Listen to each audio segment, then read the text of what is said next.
No, this is the big bombastic 172nd episode of SETI BIMCO Part 2, The Revenge. Oh, wow. Okay. The show that asks the question, should this movie have a revenge sequel? They usually do. Mm-hmm. And this week, George picked what? What'd you pick from 1971, 6 years before Star Wars? What movie? Oh, thanks for writing down the date because I forgot to do that. I'll go with the original Spanish title, Dr. Jekyll y el Hombre Lobo. Yeah. Yeah. It's Dr. Jekyll and the Werewolf. No, and the Wolf Man, Tim. Oh, the Wolf Man? Oh, my God. I wrote werewolf through this whole document. Well, we're gonna deal with that in a second. I have a lot to say about this. But I have an age-old question we always start this episode with. It's about revenge, George. Yep. Let's see. Oh, can't wait. This is when most people turn off. Let's hear it. Did the civic-minded voter, people, you should vote. Did the civic-minded voter ever get revenge on whoever made the sloppy signage on the orgy tent at Burning Man? Because, he thought it said elections here. He thought he pulled some odd-looking levers. Yeah. But, Tim, what did it really say? It's SETI BIMCO Part 2, The Revenge. The show where we create revenge sequels that nobody wanted.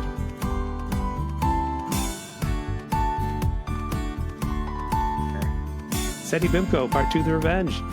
Yeah. Ooh, we're back. We used to be America's foremost revenge-themed podcast. We've kind of slipped off that because, there's podcasts out there that advocate revenge all the time. Really? As you stated up front, sometimes revenge all the time. That's that podcast by those two guys. I'm sure there's one called Revenge of the Nerds where they just watch those movies. I bet there's one called Revenge of the Birds from some bird watchers. And there's one called Revenge of the Turds from people who are lactose intolerant and eat milk and then just wait to see what happens. Yeah. Revenge of the Sith, Revenge where of they the talk Thirds. about Star Wars. Revenge of the Revenge of the Thirds. That's they had something for that. People. It's people who are the third in line of their familial generations, or third in line for the movies, maybe. Maybe, yeah, but they don't really have lines for movies anymore, Tim. That's right. Ooh. Yeah, we're a good podcast. We are a good podcast. Unlike other podcasts we can mention, looking at you, Jacked Kirby, our sworn enemies. Yeah, they I think have any September day now. off. We should wait till they can fight back. I don't know. No, we're laying into him now. We're gonna get him good. Last time we were in, if you're a longtime listener, you know that we defeated utterly in battle, disgraced even the rat and spider. We'll call them what they are. They surrendered. They sent a flag of sadness. I don't even think they record anymore, right? Well, I think they've just given up. I think they're just recycling old episodes and no one's noticed yet because they're that thoroughly defeated. A month ago, a month ago, they did talk about a movie. And a few weeks ago, we talked about a movie called Barbarian Queen. Was that last week? God, no, 2 weeks ago. Oh, no, we've recorded a little out of order. You threw some Cablasto in there, sprinkling around like a fine spice. We talked about Barbarian Queen, produced by Roger Corman, starring a woman, I forget her name, sadly killed by I want to say Phil Lana Spector. Clarkson. Yes. Well, they watched a movie called Deathstalker, which had her in it, which was produced by Roger Corman, and which preceded this movie. They made that movie and said, now let's make Barbarian Queen. And all through the episode, they're like, ooh, a lot of sexual assault, happening. So I don't think there's much difference in that movie. Now I know why Barbarian off Queen. Camera. Yeah, Tim sent me a thing about Deathstalker, which is a movie I've seen multiple times because it was an MST3K, Mystery Science Theater 3000. They must have edited a lot out. Because I did not know that it had that. And hey, Tim, continuing the trend, tonight's movie, lots of sexual assault. Yep. As we tour the world, because our country is on fire. Yeah, in fact, country. In Florida, they're taking dictionaries out of the classroom. Yep, it's because of Well, Florida is. If you were a listener in Florida, just get out. Like, I know that you maybe like the warm weather. My wife comes from Florida, but there's no reason to stay there. That's a bad place full of bad people. Yeah, they took the dictionaries out of the classroom because DeSantis, you know what he found out? What did you find out, Tim? The dictionaries are the dick's playground. I could just picture, DeSantis looks to me like the sort of guy who would take his flaccid member, and look at him. You know it's only about an inch long on that guy. It's a stubby little thing. Who knows? But he would drop his trousers, nestle it into the groove of the dictionary, and Yikes. slam it shut repeatedly just to feel anything. I didn't mean it literally, George. Well, I do. Just picture him. Just picture him with his little white boots and his dumb little Alfred E. Newman face. That's what the sort of thing that guy would do. Yeah. Yeah. I haven't seen him lately. I don't know if he's still got white boots. I'm sure he does. I know this film of him eating pudding with his hands. That was a big thing for a while. It's not pudding, Tim. It was on an airplane, so I hope it was pudding. No, it's... You'll notice he never goes to the restroom. Now you know why. Ooh. Anything else you want to talk about before we dive into Dr. Jekyll y el Hombre Lobo?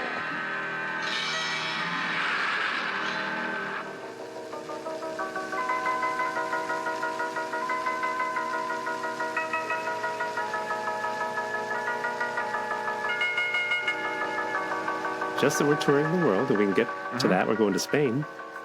So we can start talking about the movie, but the first thing I do... Oh, yeah, you like to say weird laws of Spain. Odd laws. And you could also, I have to admit, as has happened a lot with our international tours, there's a little bit of England in this film. So if you want to throw in some weird English things, I wouldn't hold it against you. Do they? That's right. They go there. Every international movie we watch, they just go somewhere else. It's hard. Unlike the United States, where like the nearest thing you could quickly travel to, like we're in New York, like, oh, you could go to New Jersey. Whoa. Right. I mean, there you could just hop on a high-speed train that's well-maintained and clean and nice. And you could be in a whole other country in just a couple hours. So, yeah, they film everywhere. I've done it. Here, we're surrounded by legions and legions of stupid, smelly, ugly Americans just shitting themselves and eating it like pudding. Ooh. Yep. Ooh. Oof. They don't eat pudding here as much. Yeah, they do. They do. No, they eat shit like pudding. We don't eat pudding here. So odd laws in Spain, though. Yep. Let's hear España. In the town of Villanueva de la Torre. Hey, I spelled it out for me phonetically. That was good, Tim. You sound like a native speaker. You can't hang mops or other laundries on the balcony. It's not allowed. Oh, that's interesting because I would not consider a mop laundry, but you're phrasing other laundries. No also, mops laundry and other not laundries. typically a word I pluralize. There's all kinds of interesting things happening here. All right, Tim. All right, I'm there. All right, what's next? Well, it's probably because Mr. Diego of Mr. Diego, 283 Vencia Lane. He was a terrible driver, and people are tired of seeing his skid marks. That's why you can't put your laundry on the... Gross. But when you said Mr. Diego, I thought you were doing your routine where it's like you were trying to remember somebody famous named Diego, and I'm like, oh yeah, Tim only has room in his head for 3 names at a time. Everybody. It's also this is illegal here. What? Driving with flip flops. It's illegal to drive in Spain with flip flops on. That makes a lot of sense. And you know what, George? I'm going to miss something. What? When I was typing this up, I thought it said diving with flip flops, and I was like, "What happened in Spain where people want to dive in the pool with their flip flops on? No one wants to do that. It makes their feet float back up. So, yeah, I just did those 2 because I thought that was funny. But it's driving, not diving. Yeah, that's the only 2 laws you did. Yeah, because I thought diving with flip flops was hilarious, and you were going to riff on that for like half an hour. But then you clearly at some point realized that wasn't the case. Why didn't you? Right now, while reading it, I was like, "Oh, driving." Well, Tim, is it not possible that maybe you just made a typo then? No, I think I did the whole. I do my work, and then this morning I was like, "Oh, I need some odd laws. Quick cut and paste. Okay, here's some odd ones." Well, I'm going to jump in and save you then because there's the law of 3s. Like I said, there is part of this movie, like the second half, a lot of it is filmed in the UK. Here is a great weird actual law in the UK. Okay. Handling a salmon suspiciously. Really? A salmon? Yeah. Not a salmon sandwich, just a salmon. No. It's phrased funny, but if you actually look into it, it's because it actually has to do with fishing, and you needed to have the right license to fish them in the right places. You can't just grab one. No, but it's more like, I guess it was like they were like, hey, you're not supposed to be fishing for salmon in the Thames. And the guy's like, I'm not. I'm just handling it. and the Bobby's like, that seems suspicious to me. And he calls up the barrister. He goes, oi, mate, we need a new law. I turned very, very Australian there for a second. And then he punches the fish. He says, no, we're having now he's like, we're no, having it's a not row. suspicious. We're having a row. And I'm going to... Out for a few pints. What's that, Tim? You hear that? That's the sound of our English listeners leaving. Dirk Feelgood. They somehow made it through your mixtape. age-old joke, but now they're like, that's gone too far. Set me free. All right. So I got a little bit of a history to talk about this movie. Okay. So this movie, this is kind of a list, but it's not a list because it's not a joke. This is actually the names of this movie. So it's Dr. Jekyll y Hombre Lobo is the original name. This was released in Spain. And then it was released in the United States as Dr. Jekyll and the Werewolf. Yes. But then also released in some markets as Dr. Jekyll versus the Werewolf. Okay. Also released here as Dr. Jekyll and the Wolf Man. And then weirdly, apparently, according to IMDb, was released in Germany, its second biggest market after Spain, as Night of the Bloody Wolves. And that was in English, that name. So that sounds better. More exciting.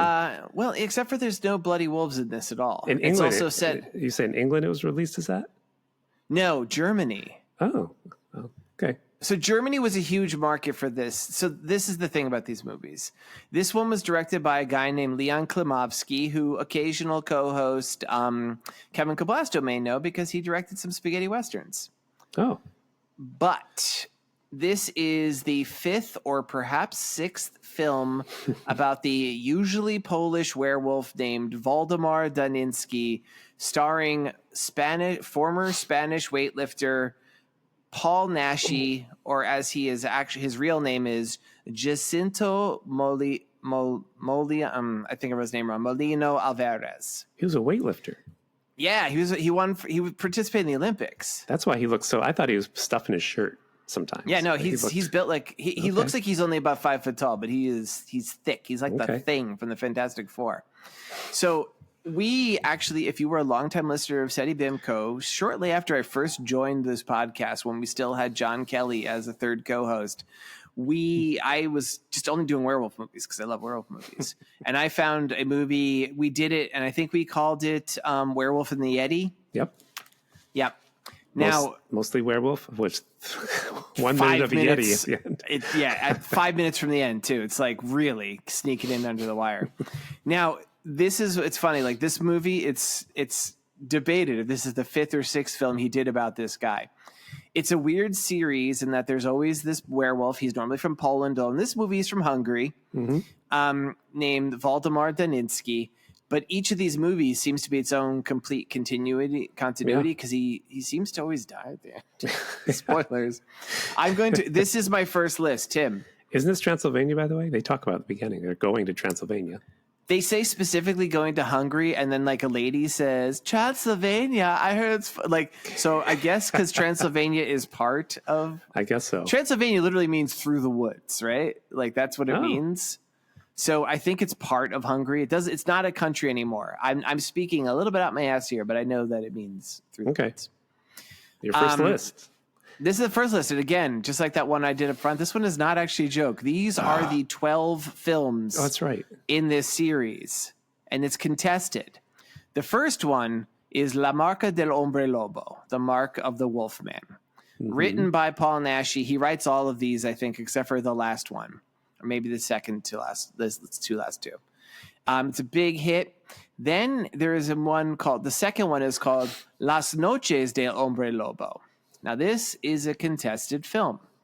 He claims he filmed it in a week in Paris, but he also says that the director died immediately after filming it in a car accident. The film was never picked up in the lab and was lost. I remember this. Yeah, it's weird as fuck. Nobody's sure if this thing ever existed or whatever. What year but did he say he did this? So the first one was 1968. Okay. Which actually, if this was 71, he's cranking these out. Yes. That's bananas. I only wrote the first one, so it's got to be sometime shortly after that.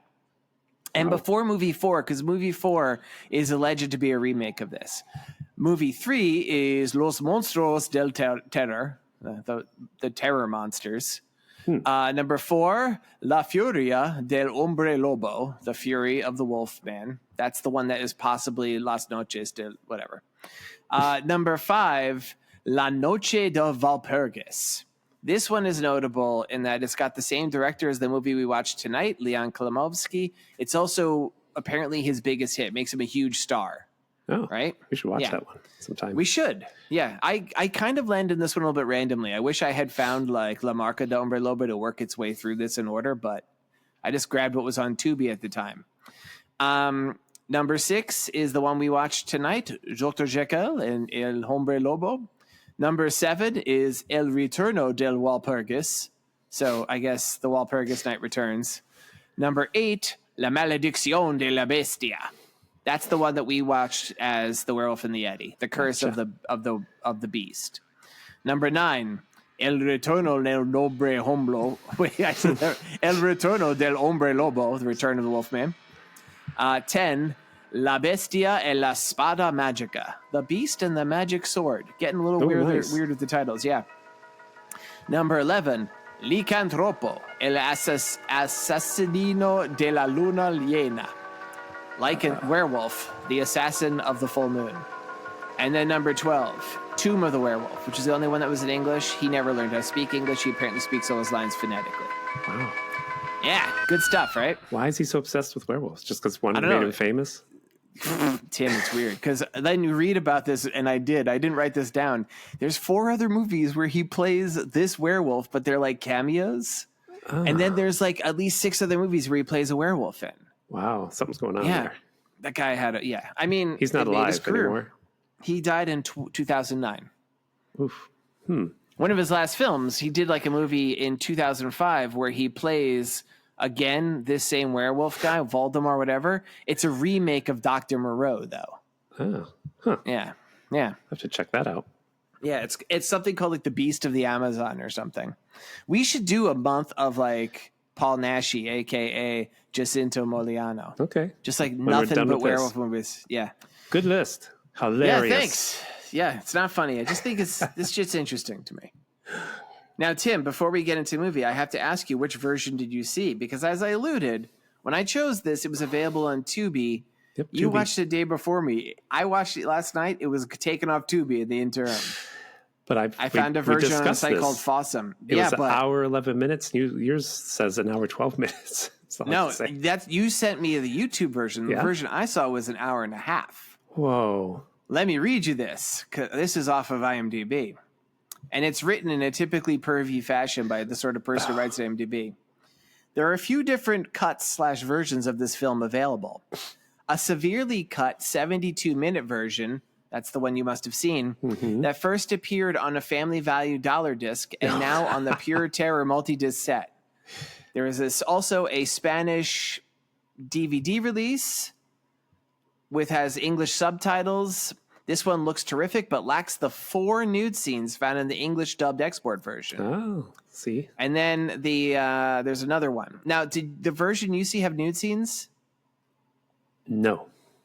I must have watched the family version. The version I saw seems to be the dirty version. I'm going to read you this bit. Dr. Jekyll El Hombre Lobo was released. Oh, that's the same bit I just read again. Yep. The German version let's see, it's not as good quality film, but it has the 4 nude scenes. I can guess where they were. Yeah, probably all sexual assault. Basically, every woman he kills, he pulls her shirts off first. Jesus, that's what it comes. In fact, yeah, I could guess that. Yeah. That's what you need to. I'll mention it when I remember it to. All right. This is a weird plot, I have to say. Man, very weird plot. Took me so. I don't think I've really figured out what was going on and even who was who until about halfway through the film. It's like, a little bit like Psycho, where the main character is there for 20 minutes, then suddenly dead. Yeah, and I couldn't. Okay, so it starts off. Did you know his name? I couldn't. They didn't say his name. Our main character. It's going on a honeymoon. I swear to God, they call him Henry. That's what I thought, which is the name of the other man. So here's the confusion. So it starts off where they were at some like fucking British house, and there's this like super like British fuck talking, and he's showing off all his game trophies. He's like, "Oh, that was a tiger," and then he sees a wolf head. Did you start off the same way? Nope. Oh, Mine interesting. started off with him talking, going, "Oh, I'm going back to my homeland to see Graveyard." Oh, And okay. and you can tell the title was put on later. It's in color. It's 3D. It's not a title from the Oh. original film. I did read on one of my things that was a thing that Yeah. you could tell you're watching one of the good versions when the title's in the thing. And I thought So his name it might have been starts off- Costa. I thought they said, I don't know. It starts off where there's all these people at this party and they're looking at all these mounted animal heads on the wall. And one guy, and then they show a wolf head. It just looks like a normal wolf. And some guy's like, it looks almost human. I just want to stress to everybody, it does not. It looks like a wolf. It just looks like a wolf. And then like some guy who I didn't really place who yet because I'm trying to figure out who all these people. I was like 5 dudes in tuxes standing around. Mm-hmm. And he's like, perhaps when he was alive, he could have been something more than a wolf. And he looks at the camera. A werewolf. He said that? Yes. And I'm like, and it had been a while since I saw Werewolf and the Yeti. So I'm like looking like, I'm hoping I'll recognize Paul Naschy when I see him. Yeah. And then there's a character who was identified as Dr. Jekyll. Yep, Henry Jekyll. They That's actually why it's started up and Henry. say, Okay. so I'm like, oh, and he's this guy. He's got like kind of blondish hair, a beard, and mustache. And he says, well, werewolves, the only way to kill them is by a woman who loves him, is to pierce his heart with a silver weapon. Oh. I'm like, what? What? Yeah. And so, but then this That is was the not confusion. No. So, okay, well, I'm like, okay, so that's Jekyll's grandson. They specifically mention that. So he's Henry Jekyll. But then there is this other guy who has a mustache. He's just recently married to this blonde woman, Justine. And I would swear to God, this is the guy Tim said was maybe named Costas. I would swear they were calling him Henry. That's what I thought too. Yeah, okay, so maybe they probably were. And So I'm like, so is this actually Dr. Jekyll? And so there's a weird scene at the party where one of them makes a reference to Dr. Jekyll and Mr. Hyde in some way. Oh. They're like, have you ever seen Midsummer Night's Dream? And Jekyll says, have you ever seen Midsummer Night's Dream? A man is turned into an ass. Be careful the same thing doesn't happen to you. And he's offended and he leaves the party. Ooh. And yeah, Justine, and then we do learn there that Justine and him, we kind of hint like, oh, maybe they had been in love at one point and he's all mad and stuff. But then he's gone from the movie for a while. And I'm like, and then it's Justine, who's this bodacious 60s looking blonde lady. And the man will call Costa. Let's call him Costa. I could swear to God his name was Henry too.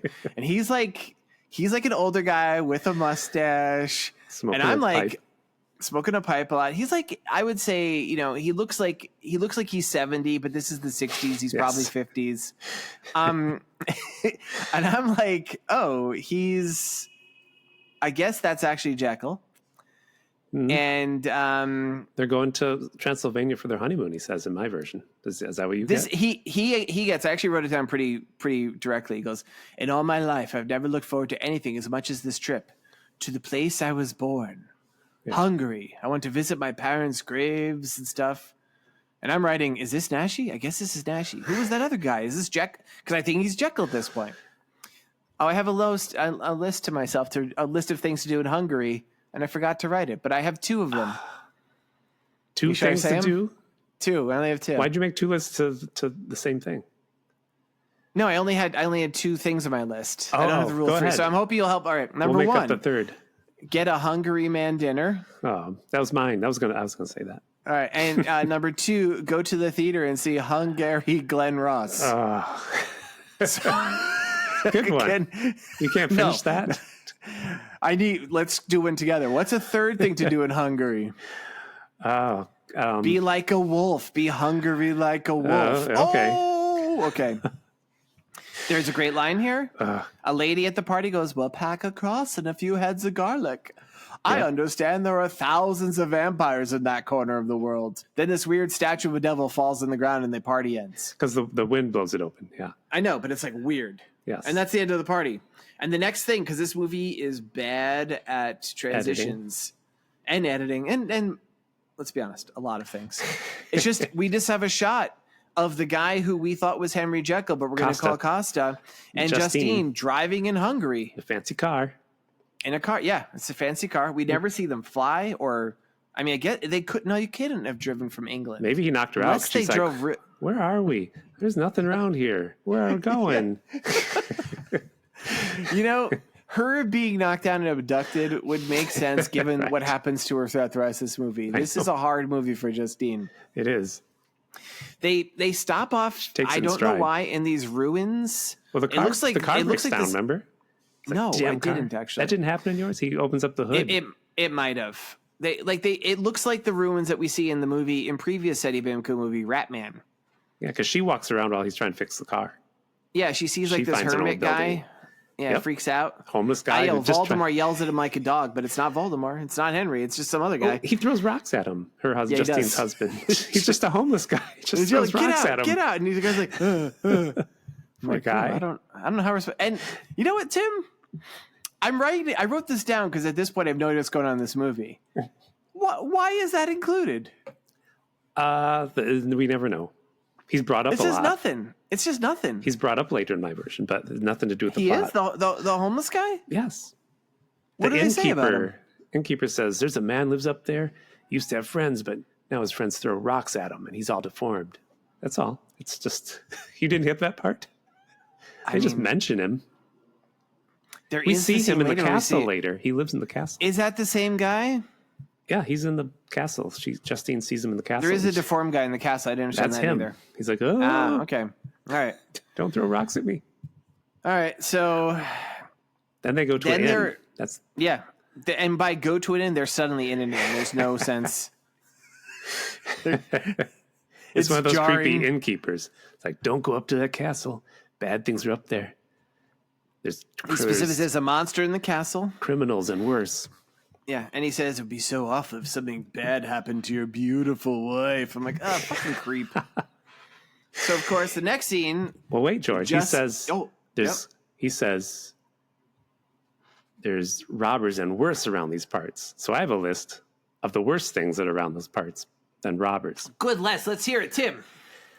Algebra exams. Mm-hmm. Okay. Wait, question. Are they sentient algebra exams just walking about? No, they're just on a desk, and There's theirs on a desk. you gotta take them. If you're OCD, you got to do them. Okay.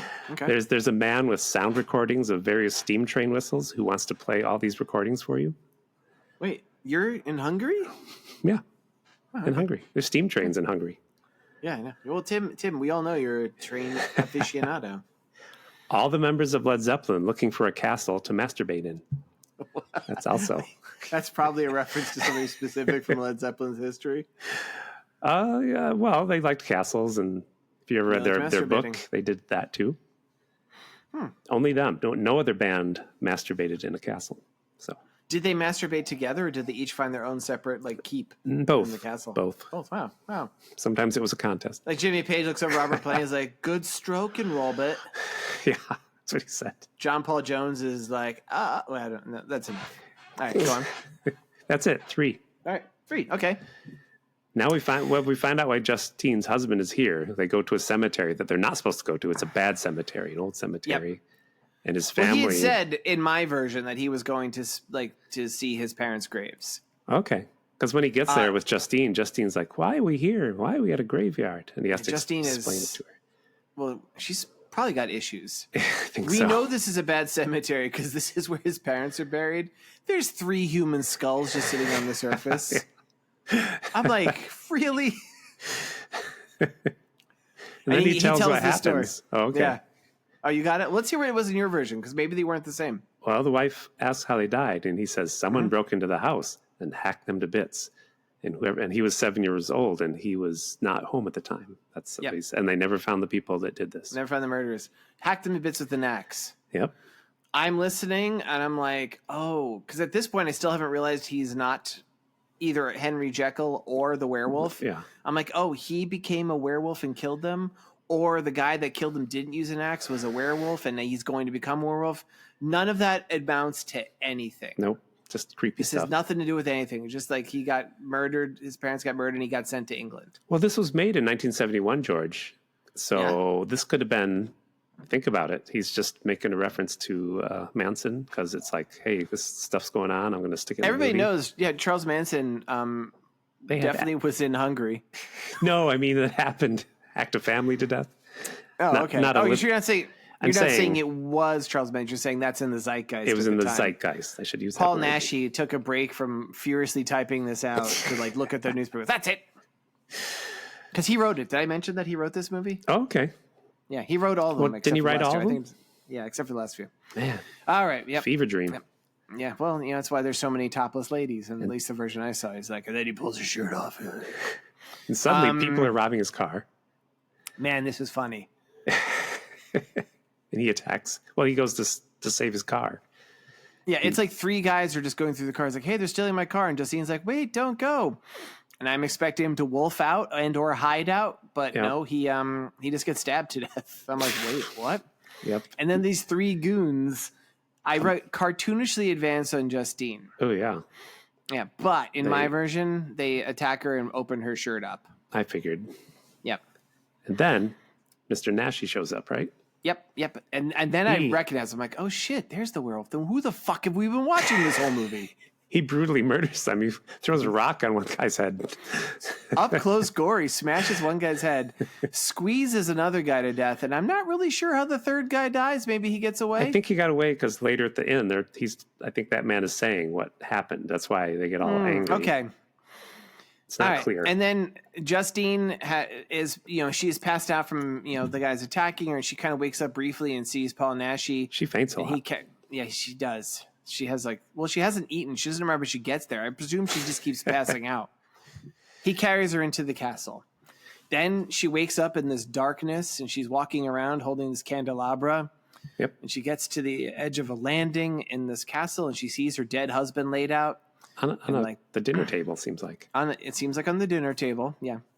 And Paul Naschy sees her, and she freaks out and runs, and then she runs into the deformed hermit guy, Yep. and then she freaks out and runs, and then she sees like a bird, and then she freaks out and runs, and then she sees an episode of Seti Bimco, and she freaks out and runs. Yes. And she keeps freaking and runs, and finally she runs into Voldemort's arms, and then she passes out again.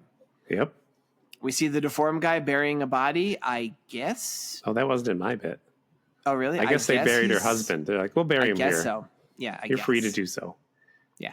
Then we're back at the inn, and the man talks about how he warned them because he knows what happened. He's talking to that man like, I warned them not to go up there. It's the scary bar innkeeper who's an not very innkeeper. scary. He's just always like, kinda, nothing you can do. I warned him. It's evil up there. Well, he's also clearly in cahoots with the criminals, though. Yeah, he knows them. Yeah. Well, he told them. He said they had a nice car. He sent them up there to rob them. And he and said, one I of the warned guys, one of the guys is at least the brother of one of the guys who got killed. And they tell us a few other things. Oh, go on. Oh, sorry. Oh, yeah, the innkeeper, he said there have been a lot. He acts like he doesn't quite. I don't know. He says there's been a lot of horrible things that go on up there. So, George, I have a list of terrible things that go on up there. All right, yeah. Most of Led Zeppelin masturbating. Oh, man. What happened with Led Zeppelin this week? Algebra exams. All right. Oh, okay. Jesus Christ. And Eric Trump smiling. So that's the horrible things going on up there. Ugh. I wouldn't call his smile a smile. I'd call it a rictus. Yeah. Yeah. Here's some of the things that they does mention specifically. They mention the story of Elizabeth Bathory, who lives in the castle with the monster. Yes, they do. You know who Elizabeth Bathory is, right? In the real world? In the real world. No. She was a historical figure that is often thought to be one of the inspirations for Dracula. She was a noblewoman, I want to say in Romania, who would actually bathe in the blood of young women. I have heard about her. Yeah. And it's supposedly a true story, and I forget how much of it's true and how much of it's an exaggeration, but she definitely, I think, was a murderer, a serial killer at least. It's probably wine and blood, not all blood. Or maybe just water and blood. Or milk and blood. Tim, when you bathe in blood, what's your water to blood mixture? How much do you... Seems like a lot of work. I mean, blood seems to be very claggy. Yeah, it probably start clotting up. You want to dilute it a little bit. Or then you're sitting in a big scab. Beer. Hungry beer. What about seltzer water so it's fizzy? Yeah. Well, she says she's a witch, right? Yep, she's a witch. She comes into village, gives people evil eyes, and breastfeeds the monster specifically. Yeah. And I'm like, oh boy. She comes to the village. Sorry. Gives the evil eye and breastfeeds. Oh, okay. We're going to see that. Did you see it in your movie? I didn't. No, because we see her. She's an old lady. Yeah, we go back. This is next, yeah, and she's at the bedside of Justine, taking care of her. She seems nice. She seems very nice. It seems like we're like, oh, so these guys are telling lies. Yeah. And then the Hungarians have decided they're going to. I'm just calling them the Hungarians because everyone in Hungary is apparently an evil jerk in this movie. I think so. They decide they're going to attack the castle, but one of them's like, but it's a full moon. Should we name who the werewolf is called? Wundmar, right? Valdemar. Valdemar. Yeah, Valdemar Daninsky. So I can give him his name. He's the character in, like I mentioned, all these movies, but like he seems to be. It's like different dimensional versions of him each time. Well, they're going to go, and he's like, but it's a full moon. And like, stop being suspicious. And he just told them there's witches feeding beasts. And they sneak in through a graveyard. They hear a wolf howl, and it's so clearly a howling wolf. And one of them goes, it sounds like an old woman. I'm like, what? And then, because I was watching apparently not as good a version, even though it did have the nude scenes, it was very hard to see, but it seems like the werewolf kills them. Yes, it was hard to see, but it was the werewolf shows up. He bites one hand, by the way. I thought you'd be happy. I mean, bites one man rather than clawing him to death. So those of you who know, we watch a lot of werewolf films, and one of my biggest pet peeves is how in so many werewolf movies they have razor sharp claws, which they used to use as their primary weapon, because wolves don't have razor sharp claws that they use as their primary weapon, and humans don't have razor sharp claws. So it really doesn't make sense for the combination of the two. Should be really leading in with the mouth. And I will say this. Paul Naschy's werewolf, Valdemar Kandinsky, whatever his name is, not Kandinsky, I forgot his last name. Voldemort, he literally leads with first he rips open shirts and exposes boobs. Then he either chokes and crushes, which are both things humans can do, or bites. I'm like, all right, you have proper werewolf attacks. Yep. I don't know. I just have notes here that we're back in the castle, and Valdemar tells Justine that she should not fear him. Because she just keeps saying, Justine, what's happening? My husband is dead. What is happening? And there's a moment where she has with Elizabeth Bathory, and like she's like, why does Voldemort want to live here? It's awful. They're always trying to kill him. Yeah. And Elizabeth Bathory is like, Voldemort is very ill. And I wrote, then she just cries. Yeah. And then he says he'll take her away in a few days, but it's his destiny to stay here. But she goes to the car. Mm-hmm. Did you have that scene in your movie? Yeah, I didn't understand it. I'm hoping you can explain what happened. She opened the door and there's a dead body all bloody in the car. I don't know why. Yeah, I don't know who. Is it the deformed guy? Because the face looks fucked up. Yeah, couldn't tell. Don't know. And like, it's so funny. This car has just been parked out in like the fucking they could have robbed it by now. They could do it again. They could have set it on fire. They could have put it in neutral and dragged it away. Instead, and I want to express to you all how it's nowhere near anything. It's not like there's cover. Mm-hmm. So she walks up this thing, finds a body. She starts screaming because that's Justine's move. And then suddenly there's a Hungarian there trying to stab her. And Voldemort runs up in his like little turtleneck. He's like, and the Hungarian chases away. I'm like, what? But when they show the castle in the distance, do you think that was a tiny model they built? Because we never see it close up. Oh yeah, absolutely. The whole first part of the movie too was done in this one forest in Spain. So there you go. Spain. It's funny too. Like they do. There is a scene where there's one point, one of the many times they approach the car, where like something happens where Voldemort pulls back and he bounces off a wall, but it's from a different angle. I'm like, there's no wall near where they are. There's a line I really wanted to spotlight. Like back in the end or before that? They're back. No, that's back. Not back there. It's Voldemort and Justine, and she goes, "It's the village people. Oh yeah, they want to kill you, and they have reason, don't they?" And of course, I have images of disco gods killing them. But yes. And back at the inn, they're talking about silver bullets now. Yep. And the old man again's like, "There's nothing you can do. There's nothing can be done up there. Can't do anything about it." In your version, isn't he always saying that? Yeah. But he also is like telling him like he's just a real shithead. I think he just exists to stir up trouble. But George, there's nothing you can do. But boy, they had a lot of money. Oh, they had a lot of money. I have a list of things the old man at the end says there's nothing that can be done about to stop that he didn't mention in the movie. It's 1971, so he's like, can't male stop. Pattern baldness. No, Prague Rock. Prague Rock. Ugh. Airport disaster movies. The John Lennon Plastic Ono Band. There you go. Can't stop them. They're coming. 1971. Ironically, they were stopped pretty decisively in 1980. Ooh. Yeah. He stopped before that. It was early on. I think he said, let's not do these albums together anymore. He did. She's He like, just but decided. I have all these ideas for musical shrieking. I don't like to pick on Yoko. No, she was an artist before she met John. Yep. And he was a Did her musician art? before he met her. Yeah. Yep. And they were single before they met each other. That's true. And she's older than him, so she was before him. Yeah. Yep. So there's some sort of hint that there's gonna be a big showdown. Well, the people in the village are all together. They're like chanting. That's where I got. I don't know if we're up to there. No, because first he's saying to Justine, he's like, wait here, it's going to be a horrible night. No one, not even I, can help you. Tomorrow we leave. That's right. Because he's going to turn into a wolf. She sees him out the window turn into a wolf. I wrote, I think she sees him maybe become a werewolf. The window was kind of hard to say. Your film we was have degraded. a literal shot of villagers with torches and pitchforks. They're all freaking having a riot. Because one guy has the head of the witch. We didn't see one him of them kill is her. holding- I was like, is that really her? There's a line that was, she's like, I'm going to go into town and buy supplies. So she just showed up in town as instantly and they decapitate her. Just to show it's gotten bad there now, right? So they killed the only woman that's presumably keeping him in town. Yep. Somebody tries to shoot Valdemar while he's not a werewolf. They walk to the car again. The car's just in the middle of nowhere. And the brother of the guys he killed, saving her in the beginning, he's waiting at the car in the middle of nowhere. He tries to shoot him with a silver bullet. This is when he bounces off the wall. That's just obviously not there. And then he gets up. He's not a werewolf at this point. No. He's just Voldemort. He chokes the guy to death. And then him and Justine hop in the car and drive away. And the next thing we were in London with some swinging, groovy music. The car starts. I mean, the left see. That's why I didn't know that the car was broken. It broke down. I swear it broke down. You know, there is a thing I read once. Like, you know, you and I, we live in New York City. We do not own cars, but I do know a bit about cars.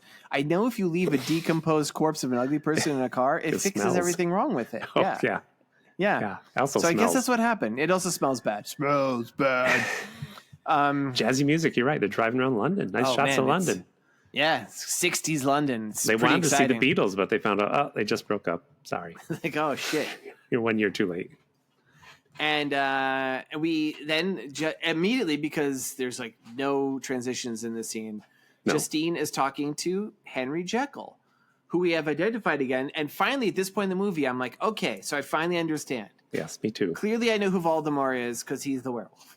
Mm-hmm. Clearly, now I know who Henry Jekyll is because you're affirming it again. Don't know who her husband was.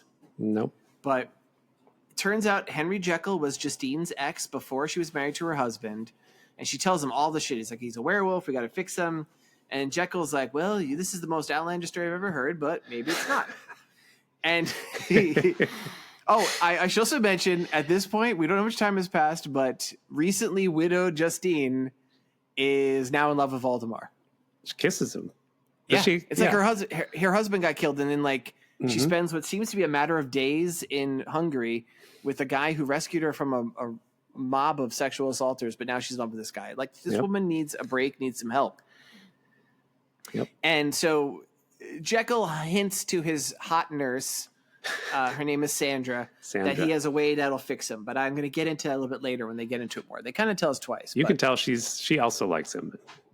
Yeah, she has a thing. She even has a line about like, she says something about like love turns into hatred. That's later. That's a little bit later, but I think it's a callback. So then we see Voldemort and Justine kiss. I'm like, oh shit. She's like, yeah, you have your appointment. And so the next scene is Voldemort going to see Dr. Jekyll. He gets in an elevator. Right? It's daytime. In the daytime. He gets in an elevator. He hits a button. He's in there with this nurse.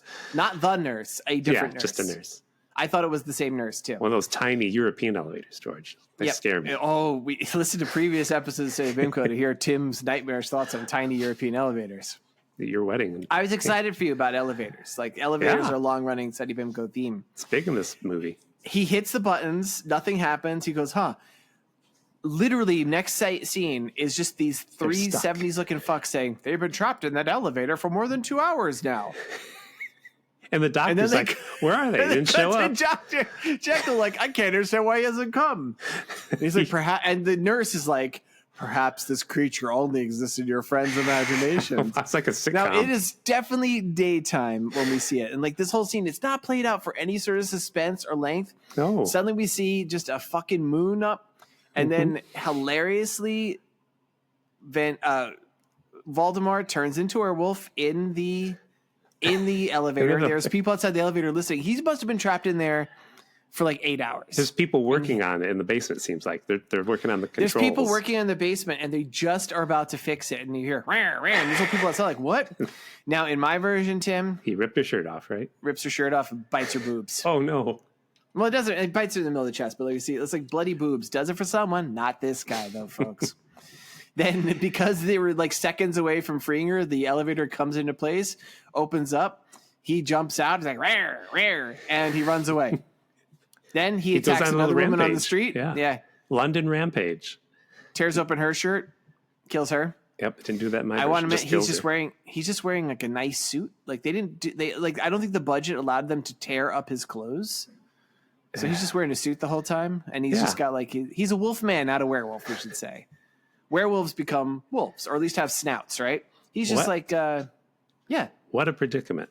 What a predicament. That was like the time that Valdemar was stuck on a roller coaster with all those children when there was a full moon. No. Oh, no. He'd been stuck there upside down for how many hours, Tim? Yes, about 3. Oh, that was still a little risky. He was cutting it close. What did he do to those kids, Tim? He ate about 11 of the 12. Wow. One got away. Last one. There was that time, too, when... I was going to say there was that time that Voldemort was at the sheep clothing convention. Yeah. Yeah, and he got... Well, he dropped a suitcase, a very heavy suitcase on his foot, and he couldn't free it up for like 3 months. At which point he had 3 different incidents where he turned into a werewolf and killed everybody in the sheep clothing store. Awkward. It was like that time that he chained himself inside that box with Houdini during a full moon, and it turned out it wasn't Houdini. Who was it? They couldn't get out of the box. What happened to the... He killed that impersonator. Tim, who Houdini? Who Houdini? The fake Houdini. Who Houdini? Hoodie's nuts. I don't know. Oh my God! You should say who do Houdini? Right. Okay. And then there was that time, Tim, that he accidentally got locked in a astronaut's outfit, and then he accidentally fell into one of the Apollo missions. Oh no! And he flew to the moon. And he to the moon. Yeah, and it was such a full moon that he killed Buzz Aldrin. Ouch. Yep. The Buzz Aldrin we've known ever since then, it's his brother, Skip Aldrin. Oh. Yeah, just... Skip. I love Skip. Skip Aldrin. Yeah, he's challenged. That would work if we actually went to the moon, George, but... Yeah, Stanley Kubrick. It's like that time on Halloween, he got into a coffin with his friend in a haunted house, and the lid stayed stuck all night. Anyway... Who was his friend in the coffin? Was his friend Dracula? Oh, Skip Aldrin, I think. So Skip. Oh no, Skip! You didn't escape after all. Don't know who's playing him. Should we announce that we're going to be changing our podcast to the Many Fates of Skip Aldrin? Right. Yep. The Many Fates of Skip Aldrin. Yep. So, because this movie's terrible transitions, we see him running off after killing a second woman and pulling open her shirt.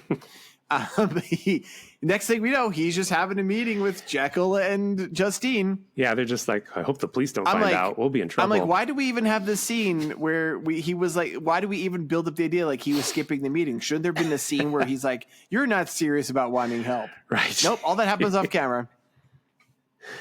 Well, they do mention the police. They're like, oh, the police get whiff of this? Yeah, we'll be in trouble. Be in trouble. And I didn't get, he's like, after what happened at the clinic, we can't have treatment there. You ate a fucking nurse.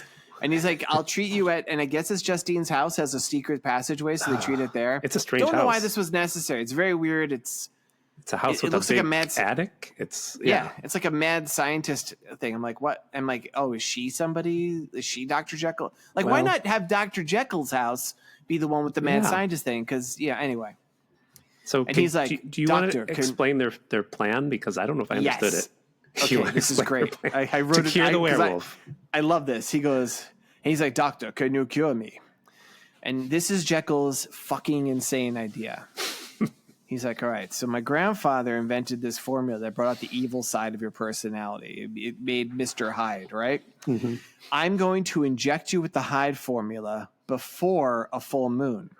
Then when the evil part of your character, which is Hyde, will take over. That evil part is very strong. It will fight off the werewolf transformation. Yes. Then here's the difference. I have a cure for Hyde. After you don't turn to a werewolf, I'm going to inject you with the cure for Mr. Hyde, and then that will die. And because you haven't been a werewolf, that's died too. So your two evil sides will have died. And then you will be freed from both evils. And I'm like, this is a stupid idea. Like, what sort of idiot watching this is like, well, that's clearly not going to work. You're going to make a Hyde werewolf or something. So, Tim, here's my list. Oh, no. Yeah, the list of other terrible cures that Dr. Jekyll suggests, all right? Number 1, cut off head to cure headache. Right. Number 2, cut off hands to deal with sweaty palms. Number 3, staple anus shut to prevent leaky diarrhea. Yeah. Number 4, vote Republican to make America great again. Nice. Number 5, remove skin and heart to deal with the heartbreak of psoriasis. Yeah. Or heartbreak. Number 6, yeah, you're old enough to remember that commercial, right? Oh, yeah. Yeah. I still watch Number it. 6, having marital issues, have kids. That'll help. And number 7, having lost the will to live, listen to Seti Bimco. Yay. Yay! Dr. Good Jekyll one. should be disbarred from practicing medicine. So, Oh, yeah.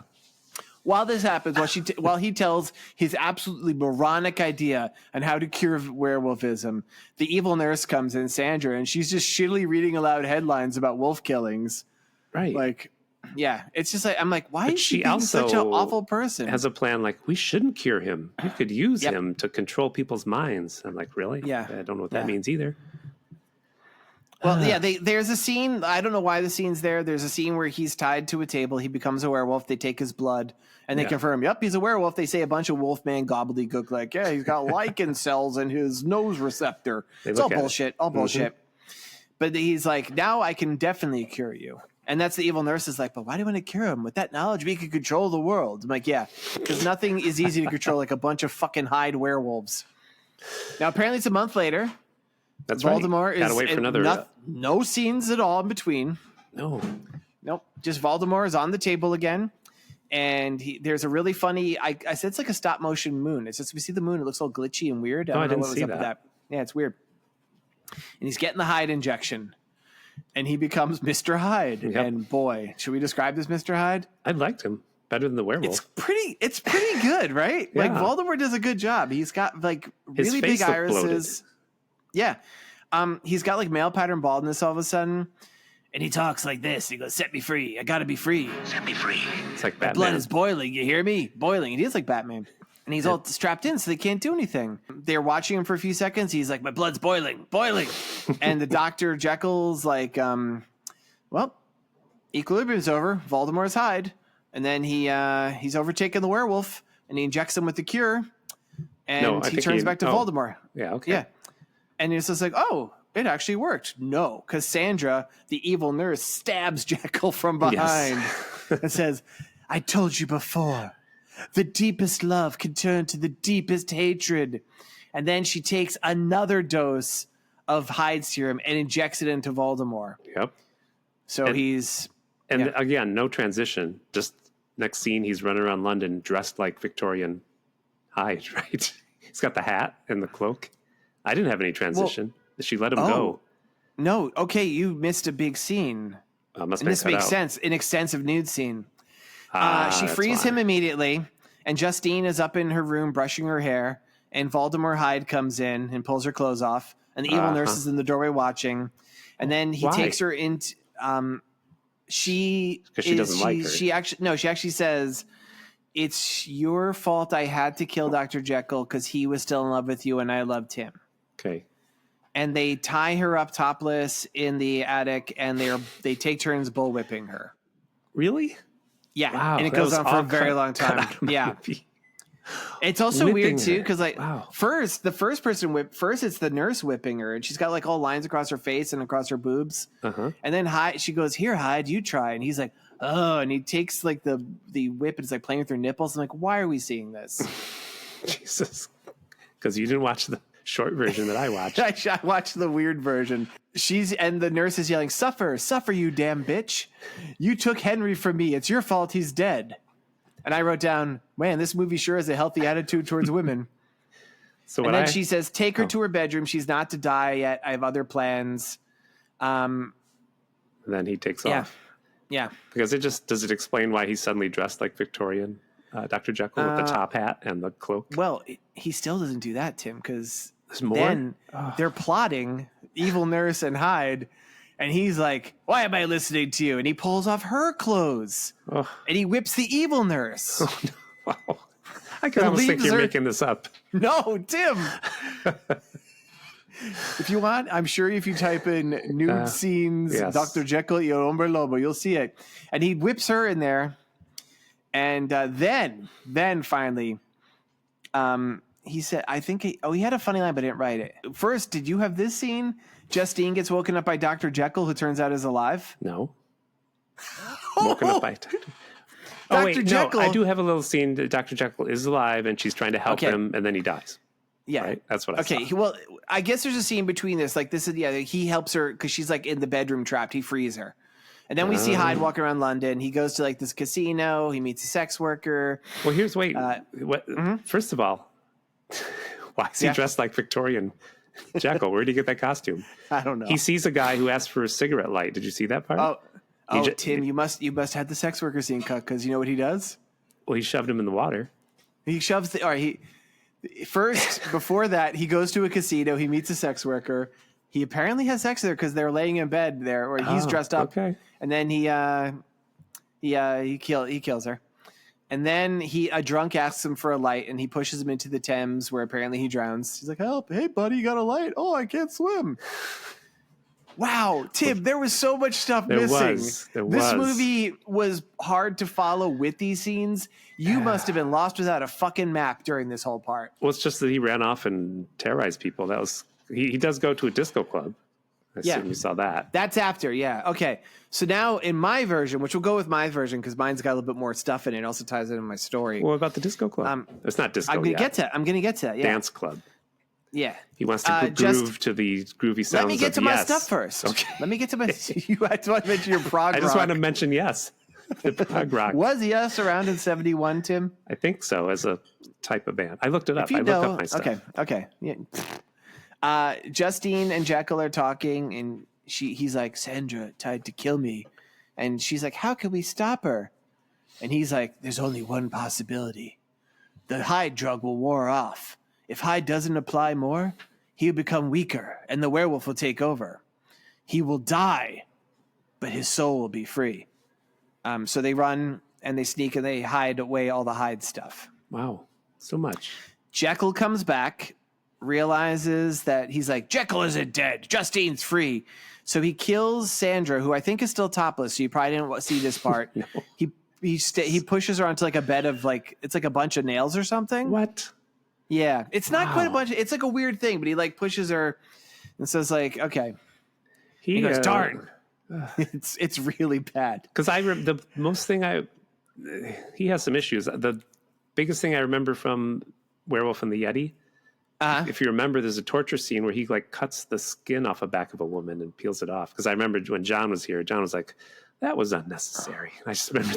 Was that? I remember that was that movie. That was like. I remember in that movie there was like two witch women who take him in and like they're naked a lot. Like, yeah. I wonder what version of the. Now that we know that he has dirtier versions, I wonder which version we saw of the Yeti. I think we saw the dirty version.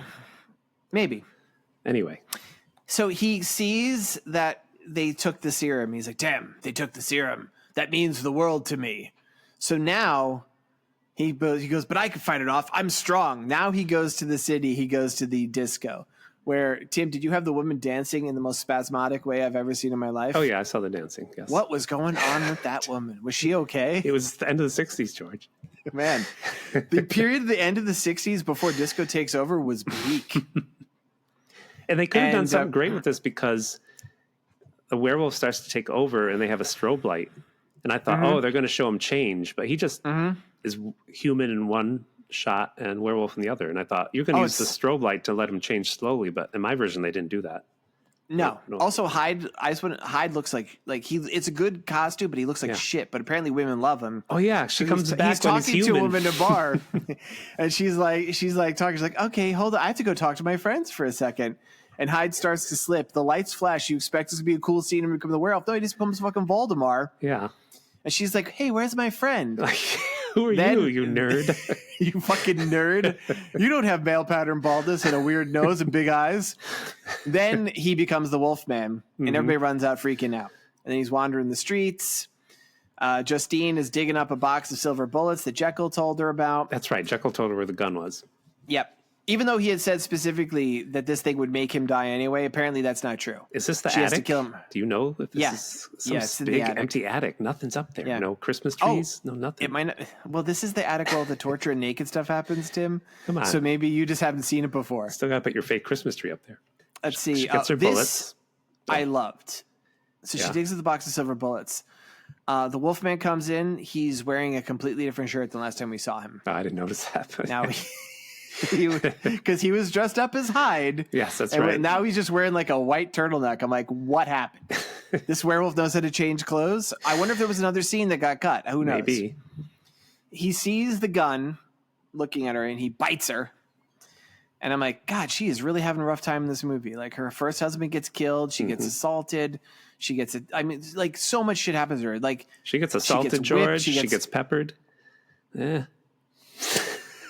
Just had to say folks, if you want to complain, please write Please to write us a at letter. sedibimkothaniate@gmail.com. He does attack her. He walks. So she drops the gun, and he's like, I guess he feels bad, and she walks away. She faints, I believe. Oh, she faints for the millionth time, but she wakes up, and she shoots him. In the back. And I guess because that line in the beginning, she loves him enough to kill him with silver. He dies, and he falls on the ground. And he turns back into Paul Naschy, and then I guess she dies next to him, and then the credits play. Yeah, she crawled up to him and held his hand and died. Yep, and died. The end. The end. Wow. Dr. Jekyll, yeah, Hombre Lobo. Now we have the part of the show where Tim and George talk about how this movie is like Star Wars and Labyrinth. So remember the homeless, disfigured man wandering the land around the Castle Black in this movie? Why are you laughing already? Because I do, and I was confused by him then. I'm confused by him now.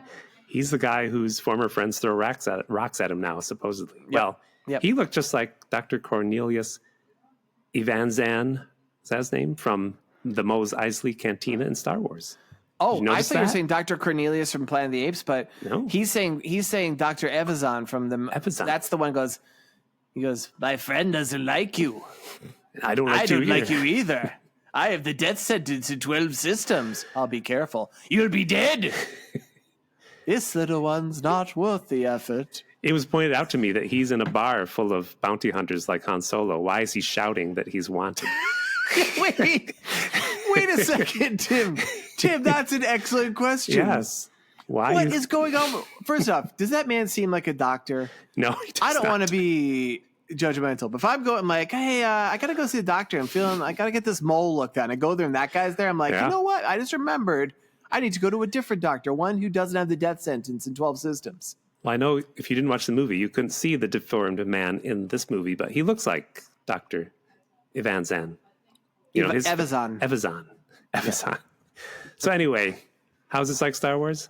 Dr. Evazan. Evazan, he also has former friends who throw space rocks at him all the time. Oh, So, is it Ponda Boba? yes. Which translates as, you got my arm cut off by that stupid space wizard, you fuck face freak. Did he live? That's a good one, Tim. He probably did, so they could write stories about him. Yeah.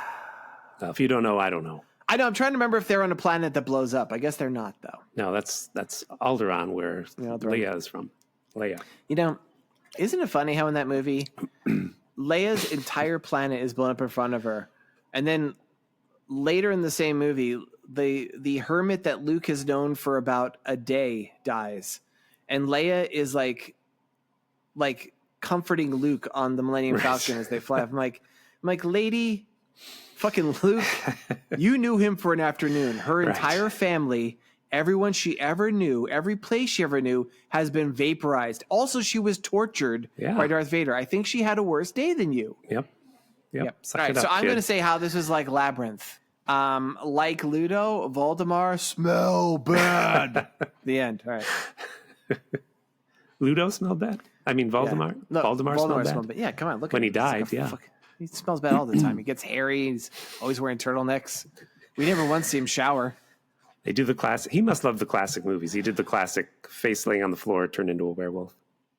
I was reading in his bio specifically, it was like Frankenstein meets the werewolf was the first Universal horror film he saw. Gotcha. And it kind of inspired all this. Wow. Also, he apparently murdered Abbott and Costello. Okay. Yeah. In different times? Because they both died at different times. They came back. Wherever you are, wherever you're hiding, I'll find you. I'll get you. I'll get you. Revenge. I'll get you. Revenge. So we like to do All right. revenge sequels, or I just make a list of why it shouldn't have one, but I have an idea for a sequel, George. Ooh, let's hear it, Tim. Everyone died in this movie, except Wait. our I main think you're characters. right. Our main characters all died. Yes. Yeah, I think every single... I'm going to go one further. I think the only character who doesn't die is maybe the guy in the bar. Yeah, the innkeeper. Yeah. Yeah. He might have died later of loneliness. So, my story features the elevator operator who could not fix the elevator all day while the werewolf and the nurse were trapped in it. Remember him? I don't know his name. We're going to call Let's him name him right now. Santiago. Santiago. Okay. Turns out he never went to elevator school, George. He forged his elevator operating certificate. He was tired of such a people Tim saying story. that only elites could operate elevators. He said, you'll never get up in the world. Yes, you'll never get up in the world. And also, George, he flunked out of mime school, as he couldn't, for the life of him, pretend to be trapped in a glass box, no matter how hard he tried. Oh, no. Thus, This is ironic. Yes, it's ironic. He was kicked out of mime school by a strong wind that he could not walk against very well. So, Santiago, he could not pretend to be in a glass box, so he went to elevator school to learn how to put people in real boxes, and he became an elevator technician. And he was a terrible elevator technician. His elevators often broke down, so he never got a certificate. This is a prequel, then, not a sequel. Well, I'm just telling you his history so we can get to the sequel. Okay. Wow, okay. Thus, when Isabella, the sister of that nurse that was killed in the elevator, found out that it was due to Santiago's mismanagement of the elevator, it caused him to not free his sister for hours while she was trapped in with a werewolf. Yeah, it caused him to be stuck in a box with a werewolf. She vowed revenge on Santiago. See your revenge sequel, George. She became an elevator tech at the building where Santiago lived. And through a long, laborious plan, she made certain that a certain man she hired got on the elevator with Santiago one day. And once in there, Isabella stopped the elevator. And it was stuck. Uh-huh. And this man With in the Santiago elevator... and this man was... This man took off his coat, put makeup on his face, revealing that he was a mime. And this mime proceeded to pretend to be trapped in a smaller box. He did it perfectly. Then he got out of the box and walked against the wind. And then he mimed a graduation ceremony where the mime received his mime diploma. And then he got back in the glass box and he begged with his eyes for Santiago to help him get out of the box. But Santiago could not mime good enough to break him out of this imagined glass box. And the mime mimed his death. He mimed his death by autoerotic asphyxiation for some reason, but he mimed his death. Did the mime actually pull out his real penis for this? No, he mimed it. Mimed the whole thing, George. Okay. By the time the mime fire department came and forced open the doors, Santiago had gone insane with the realization of how he was terrible at being a mime and an elevator technician. And after that, Santiago decided to go work in the coal mines. And people would often ask him, "Do you work in a mine or are you a mime?" And he would run away screaming. The end. Welcome back to the podcast, Overly Long Stories, Tim Hamilton. It happened. It just happened. It just happened. I like it. All right. I also wrote a sequel. Oh my God. Twice? Yeah. Twice. What do you mean twice? Twice in one night we have 2 long sequels. Because sometimes I just mine's here's a list. Mine's going to be shorter than yours because it's not going to be insanely long. Start so the this music. this movie, took place in England where apparently Jekyll and Hyde was an actual historical event. And now the ancestor of Henry Jekyll III, although why you would name your kid after the grandfather who clearly was a famous murderer, who knows? He wasn't the only descendant of Victorian literature living in this city. Uh-oh, who's it going to be? Yeah. Frank Frankenstein, the grandson of Victor. He's also living in London, and he was actually Henry Jekyll III's old buddy. And he reads in the newspapers, after all the werewolf attack stuff, that his friend Henry Jekyll has died. So he swiftly goes to the morgue, and he finds Henry Jekyll, and he discovers, just through luck, his brain is still working, but his body's all fucked up. How's his brain still His brain working?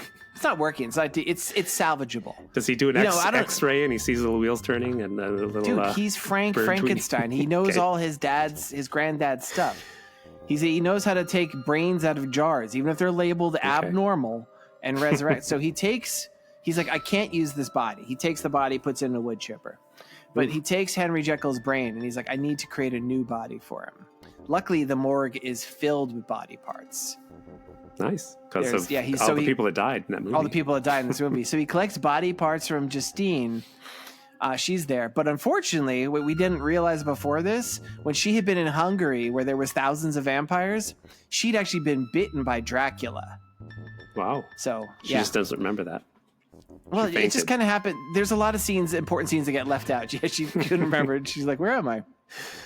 He finds the body of the nurse, the same nurse that Voldemort killed in the elevator. She had been going to check on her patient, a man who she had thought had died but mysteriously resurrected. Turns out he was a zombie, and he had bit her, but the infection hadn't fully taken hold yet. They find the body of the drunk. The drunk had washed up. It turns out when he was in the Thames, he had been bitten by a passing gill man. Oh. Yeah, he was swimming back to the Black Lagoon. League of Extraordinary Gentlemen. No. And then he finds the sex worker who was killed from the nightclub, and she had terrible case of herpes. Oh. But he takes all these things and he sews them onto this one frame that he finds in there. This very thick, beefy frame, like it used to belong to a weightlifter, Voldemort's frame. And inside this concoction that he does not know has part vampire, part zombie, part werewolf, part gillman, and a bad, wicked case of herpes. Oh. He puts all this together into a weird Frankenstein's creation, into what he puts Dr. Jekyll's brain. He uses his arcane mix of science and mysticism to reanimate, and then the creature, Dr. Jekyll, looks in the mirror and realizes, and he feels the bloodlust and the brain lust and the fish lust and the itch of herpes and the need to yell at the moon. He goes on a rampage, and he all he can remember is his love for Justine, who is dead. He doesn't even realize that because that happens after he died. He grabs another blonde woman and he carries her to the top of Big Ben. And there he's attacked by all these bobbies and beefeaters who attack him by throwing very small rocks at him. And finally he dies by falling to the ground. Oh. And a man walks out and says, "'Tis beauty that killed the beast." The end. You want to know what this movie is called, Tim? The League of Extraordinary Gentlemen. No, it's called La Mummy y el Hombre Lobo. Because I couldn't work the mummy in otherwise. The end. You didn't get body parts from like Mick Jones? Was that him who died in the pool? Mick Jones. Why? Okay, let's. Am I remembering Mick the right Jones name? was a member of the Rolling Stones who drowned in a pool. Mm-hmm. Now, why on God's green earth are we going to like of all the people in history? It's a dead body. It's a historical body. There's so many people died in England in the 60s and 70s. We could have chosen any new. Why Mick Jones? Jim Morrison died in France, so couldn't get his body parts. Jim Morrison died in 1972, I think. I'm not even sure it's Mick Jones now. I can't remember if it's Mick Jones. Dead Rolling Stone. It's in my head because I just read Brian Jones. Brian Jones. Yep. I just read those Century books that Alan Moore did. And I'm pretty sure Brian Jones in those? In the middle book, it's the Rolling Stones. You read them, right? Yeah, it is. Because Mick Jagger reads a poem about his death in real life, and they use that in the book as if he's doing a poem and casting a spell. It's going to be possessed. We're cutting all this part out, though, right? Okay, yes. Kill each other. All right, George. What are we going to watch next week? You choose, Tim. Also, Tim, do we have any mail? You didn't choose one, did you? We have no mail, but I have a list, so it's easy. I made a list. I actually did choose a movie for the next one. If you don't know, I could choose one. I do know. I mean, I just have to open my list. Ooh, what do we have here? Oh, Spain. You picked Spain, so Cannibal Terror we're not doing. Nope. Oh, I have so many. Oh, Spain, The Rift. We're not doing that one. Got a lot of Spain. Man, now I got to pick. There's so many good ones. Austria. You want to go to Austria? Let's do Austria. Okay, we'll do Austria because I did my research. Hey, George. Right, next week Tim. we're going to Austria, home of Arnold Schwarzenegger. And it's What's a the movie movie, called Tim? Castle of the Creeping Flesh. It's on Tubi. Oh, wait. It's on Tubi. I've heard of this movie, I think. Well, we all have. Oh, have we? It's Arnold's favorite movie. Castle of the Creeping Flesh. All right, 1968, and it's from Austria. It's from Austria. From Austria. All right, what can you tell me about it? Anything? No, not gonna. No, nothing. Gonna leave you in suspense. All right. I forget my research. Yep, okay, Yay, good. we did it. Yay. An hour and 20 minutes. I'll see you next everybody. week. Goodbye. Next week. Bye. Go your own way.